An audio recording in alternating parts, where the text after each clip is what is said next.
Welcome back to the Gridiron Expert. The Pac-12 Championship on Friday gives us a rematch from one of the best games of the season.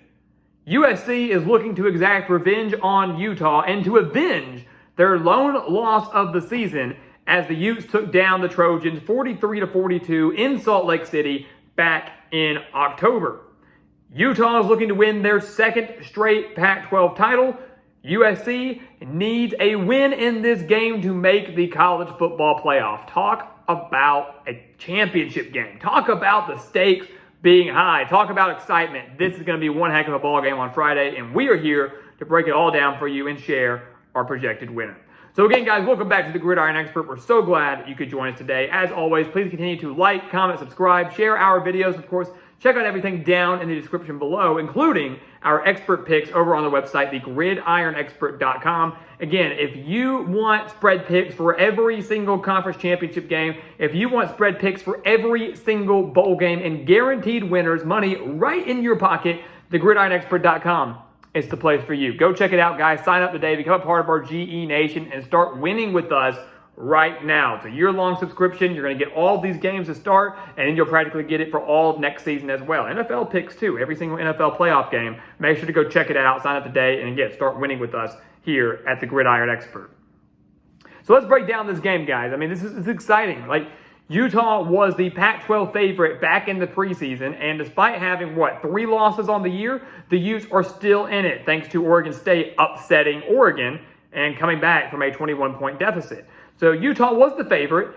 They could still win the Pac-12, but they're not going to make the playoff.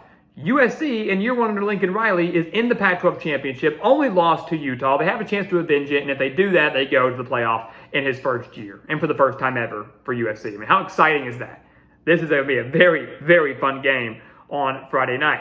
Take a look at the offenses, guys. We'll start with Utah, the designated road team here. The Utes, believe it or not, can match USC. We always say if you want to beat USC, you've got to have an offense that can match the Trojans step for step. Well, Utah has that, and we clearly saw that back in October. Utah's averaging 39.6 points per game, nearly 250 passing yards per game, and 220 rushing yards per game. Cam Rising has been, again, nothing short of spectacular. He's been phenomenal this year. 2,629 yards, 22 touchdowns, 7 interceptions. Also has that dual threat capability as well. Tavion Thomas, another fantastic year for him. 687 yards, 7 touchdowns. Their tight end and leading pass catcher, leading receiver, is Dalton Kincaid. 850 yards, 8 touchdowns. We know how Utah loves to utilize those tight ends.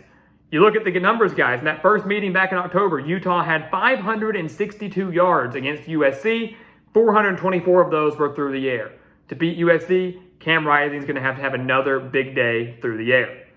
We do know one guy that will have a big day through the air, and that is USC quarterback Caleb Williams. He's leading an offense that averages over 42 points per game, over 500 yards per game, with 322 of them coming through the air. In the first meeting, USC had 556 yards, 381 passing yards, and 175 rushing yards. Caleb Williams, guys, over 3,700 yards on the year, 34 touchdowns, 3 interceptions, takes phenomenal care of the football. There's a reason he is in the Heisman Trophy conversation.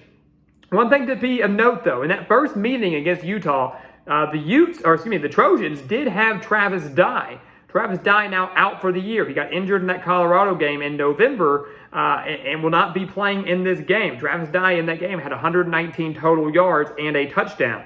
So Austin Jones obviously has done a very good job of filling in for that role at running back. He's going to need a big day here along with the receivers, namely Jordan Addison, who has been, again, spectacular in year one with the Trojans. So both teams put up over 500 yards of offense in the first meeting. Both teams were unstoppable practically offensively in the first meeting. So what's it going to take defensively for the Utes or the Trojans to win this game? You look at Utah. Look at Utah. Look a little bit deeper in that first meeting as USC. They had 5 stops, only 5. 5 stops on the USC offense, and 2 of those were at the end of each half, where we knew that USC really wasn't going to get points on the board. So 5 stops in the first meeting. Really only 3 if you take away the half ones. It's not that good. They didn't force a lot of stops. When USC had the ball, you knew they were going to get some sort of points out of it. The Utes also forced 0 turnovers, but they did go 0 for 2 on 4th down. They forced USC to go 0 for 2 on 4th down. We know Lincoln Riley likes to roll the dice. They're very effective and efficient on third downs, and if it's manageable, they're going to go for it on fourth down as well. The Utes held them to 0 for 2 on that. The biggest thing here is don't allow USC to convert, whether it's on third down and long, fourth and short, whatever it is. If USC is going for it, you have to make sure they do not convert. And if it's 3rd and 20 or whatever it may be, you've got to make sure that USC does not convert. If you get the Trojans behind the chains, you've got to do your job as a defense to prevent them from picking up that first down. Got to limit the big plays. The Utes guys are giving up just 20.1 points per game, 317.5 total yards per game. Not a bad mark. Only 111 through the air. The secondary, 111 on the ground. The secondary for me is the biggest concern for Utah. We know USC wants to throw. Can Utah stop it? They struggled in the first meeting, giving up 381 passing yards to Caleb Williams. No turnovers, no forced turnovers. They gave up 287 passing yards to Oregon. They gave up 299 passing yards to UCLA. So against elite competition, Utah has struggled against the pass. They have to find a way to slow it down in this game. Take a look at USC defensively.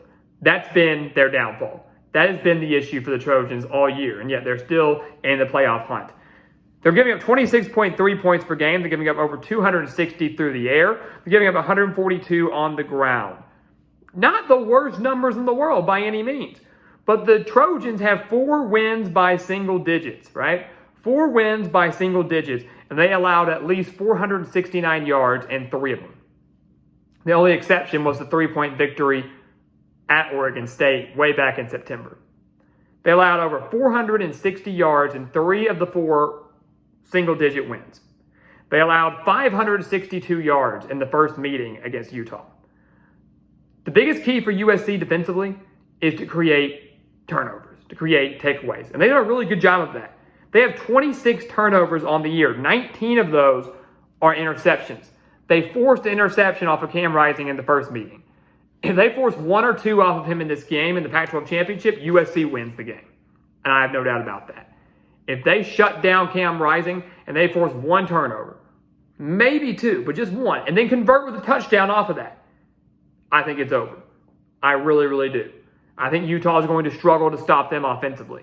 I really, really do. And you look at this game, guys, it's so hard to pick. These are 2 teams that played a dang near perfect game back in Salt Lake City. They're very even. The stats were almost identical in terms of the total yardage. Utah won on a late 2-point conversion, won the game by 1 point in Salt Lake City. For me, this is such a hard game to pick. It is so hard to pick. I think it's going to be a great game. What a way to kick off championship weekend with this game on Friday night. And there's a part of me that is just leaning Utah. That's saying, I think Utah's going to pull off this upset and ruin USC's playoff hopes. And we're going to see a little bit of chaos on this championship weekend. But it is really, really hard to beat someone twice in a single season. And I'll tell you this, Utah, I give them all the credit in the world for that win over USC. They were fortunate to win that game over USC back in Salt Lake City. USC's offense is clicking, guys. They're clicking in a good way. And like I just mentioned, if the defense for USC can just get 1 or 2 stops in this game, and they can get ahead 14, 17 points, whatever it is, I don't think they're going to relinquish the lead like they did last time at a neutral site.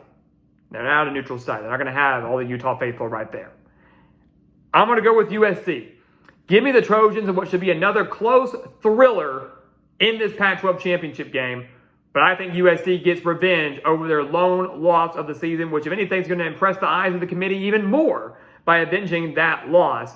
The Trojans will win this game, guys, and they will clinch a spot in the college football playoff in year 1 under Lincoln Riley. What a story and what a game. The Trojans are heading to the playoff because they're going to take down Utah in a thriller. I'm torn on it, but give me the Trojans in what might be the best championship game of this weekend.